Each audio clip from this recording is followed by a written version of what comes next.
ngagharị nke obe n'isi ndị Chelsea. Nkwụsị nke mbụ, Lampard enyere Chelsea aka n'ibu obe.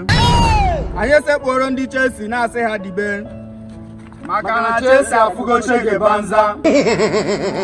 Madrid awụfuola Chelsea ka mmiri. Njikọ ọkpụkpụ ndị Chelsea niile agbawachala. Obi ndị Chelsea niile edeela ka mkpụrụ mmiri wụba ha n'afọ.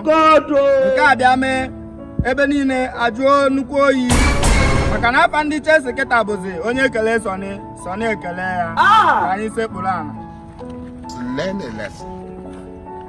Anụrụ m olu n'ebe akwa arịrị na-ero nnukwu ojo na Stamford Bridge na-asị Potter hapụrụ anyị na 11th position ma ugbu a Lampard abịa duru anyị na-agbada na 18th position. Nke a mere ndị Chelsea niile jiri tie mkpu n'oke olu na-ekwu sị ọ kaala anyị mma na anyị nọdụrụ onwe anyị n'aka Tuchel karịa ịnọ n'aka Lampard na-eji igbu anyị egbu. Biko dị nwenụ m nyere ndị Chelsea aka ebe ka ọrịa BP tụọ ha mgbe ihe na-esiri ha ike, mee ka ha soro ndị Man U, Arsenal na Man City na-enwe obi aṅụrị maka na Okeke nwaanyị dị ntị njọ.